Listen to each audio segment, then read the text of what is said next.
from Memphis, Tennessee, Jerry the King Lawler.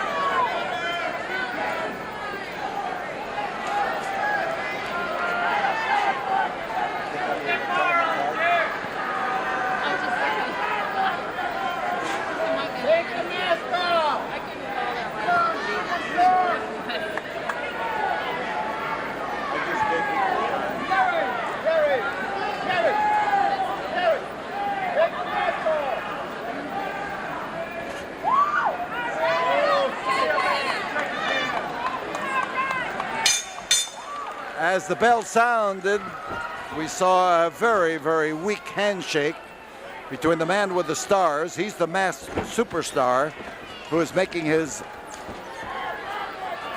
debut here in the Sam Houston Coliseum and facing Jerry the King Lawler. Lawler, in his colorful regal costume, is a man who is probably better known throughout the Middle West, particularly around the Tennessee, Kentucky area, and then in all branches of the country. But his home base is in Memphis, Tennessee, and when he wears that crown, he wants you to know that he is the king. The superstar, well, he's a huge man, I can tell you that.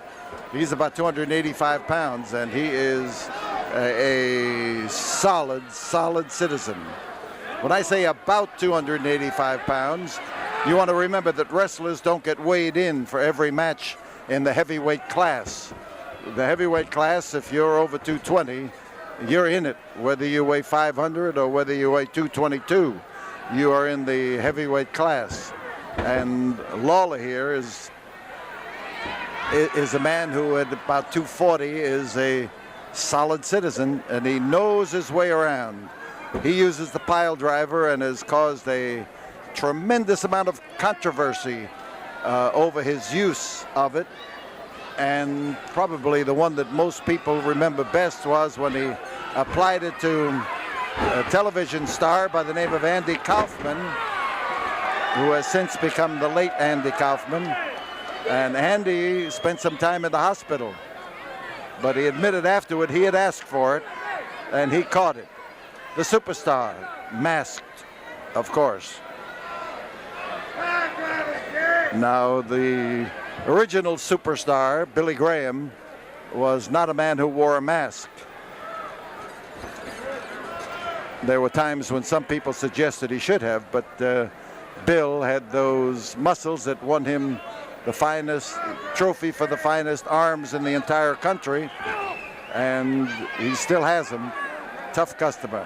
Twisting arm lock with Jerry Lawler doing the twisting, and you can literally see the curve of that arm go up through the muscles and up to the shoulder.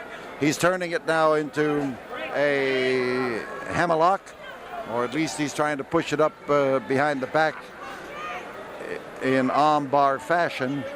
But as the masked superstar rises, you can see that he's still content with thinking that he can take care of Lawler with wrestling skill. Now, Lawler's the kind of a guy who is a real switch hitter.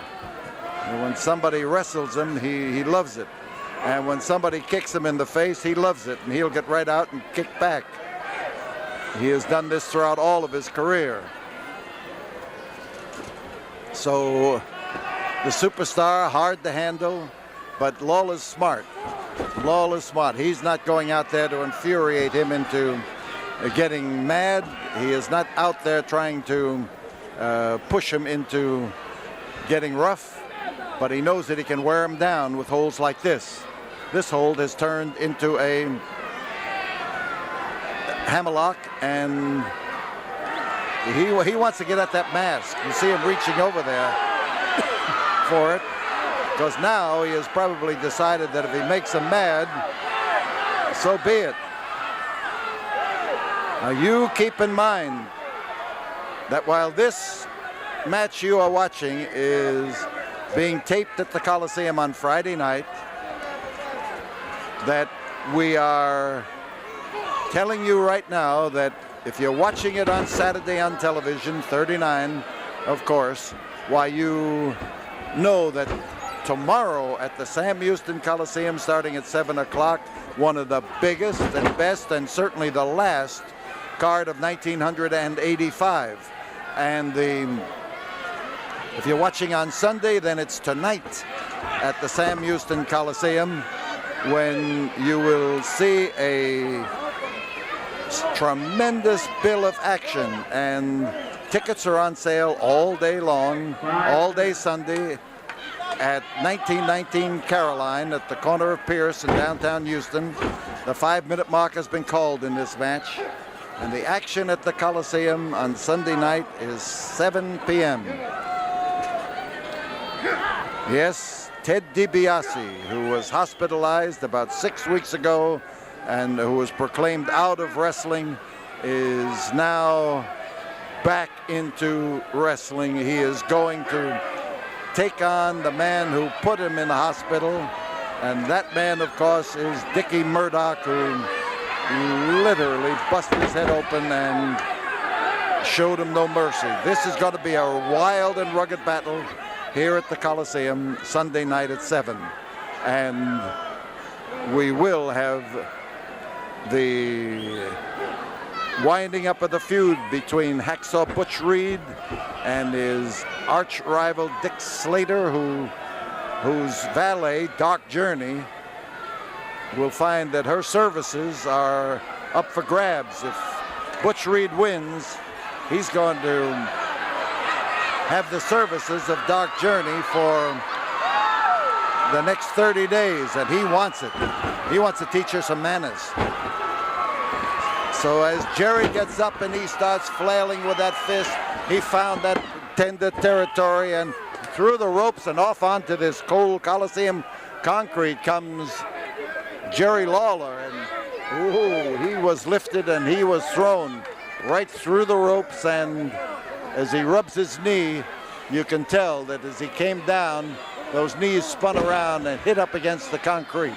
So as he makes the first step toward getting in, the superstar comes lowering the boom on him just above us, laying it down there and hauling across him with a solid smashing elbow.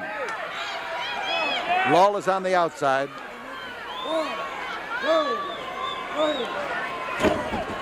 And as he hangs on the outside of that ring, he keeps his